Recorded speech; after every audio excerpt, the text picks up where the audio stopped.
வணக்கம் டிகேஸ். என்னடா இன்றைக்கி வாக்கிங் போனியா அப்படின்லாம் கேட்காதீங்க. வாக்கிங் போல் வீடியோக்கு வாய்ஸ் ஓவர் கொடுக்கறதுக்காக நம்ம காடி எடுத்துகிட்டு வந்திருக்கேன். வீடியோக்கு வாய்ஸ் ஓவர் கொடுத்துட்டு வீட்டுக்கு போகிறவரில் அருமையான ஒரு சூரிய உதயம். அதை கொஞ்சம் நேரம் ரசிச்சுட்டு வீடியோ போய் பல் விளக்கிட்டு குளித்து காலேஜ் கிளம்பி போயாச்சு நண்பர்களே. பஸ் ஸ்டாப்புக்கு போனால் நம்ம தம்பி வந்திருக்காரு. நம்ம தம்பி வந்து காலேஜ் வந்து தான் எனக்கு தெரியுமானலாம் கிடையாது. ஸ்கூல்லேருந்தே நாங்கள் 2 பேரும் ஒரே ஸ்கூலில் தான் படித்தோம். காலேஜுக்கு போனால் எனக்கு எக்ஸாம்னு சொல்லிட்டாங்க. அதனால் உட்காந்து கொஞ்ச நேரம் விளாக்ஸ் பார்த்துட்டு திரும்ப லஞ்சுக்கு சாப்பிட்லான்ட்டு போனால் நம்ம ஜெகன் ப்ரோ கேமிங் வந்து தோசை எடுத்து வந்திருக்காரு. சரி இன்றைக்கி ஒரு புடி தான் அப்படின்னு நினச்சேன். ஆனால் தோசை மாவு புளிச்சு போச்சு நண்பர்களே. அதனால் நம்ம தலையில் கட்ட பார்த்தாரு. நான் எஸ்கேப் ஆகிட்டேன்.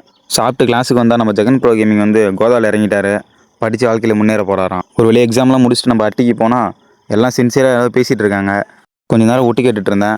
அதுக்கப்புறம் பஸ் எடுத்துகிறாங்க. பஸ்ஸுக்கு வந்தால் ஏர்பாட்ஸ் அருமையாக வச்சுருக்கான். ஒரு பக்கம் நல்லாயிருக்கு, ஒரு பக்கம் நல்லா இல்லை, உடஞ்சி போயிருக்கு. ஆனால் அதை வச்சு இன்னும் பொழப்பு ஓட்டிகிட்டு இருக்காங்க. அது வேறு யாரும் இல்லை, நம்ம அயன்மேன் தம்பி தான். காலேஜ் முடிச்சுட்டு பஸ் ஸ்டாப்பில் இறங்கினதே இன்றைக்கி சண்டை போட்டிருந்தாங்க. அதனால் வீட்டுக்கு தேவையான காய்கறிலாம் வாங்கிட்டு வீட்டுக்கு போனால் தண்ணி எடுக்குன்னு சொன்னாங்க. வீட்டுக்கு போய்ட்டு திரும்ப வந்து தண்ணி எடுத்துகிட்டு வீட்டுக்கு போய்ட்டு முட்டை வச்சு வச்சுட்டு அதுக்கப்புறம் சாப்பாடோடு சேர்த்து வச்சு நாளை முடிச்சுக்கிட்டேன். Tata bye bye.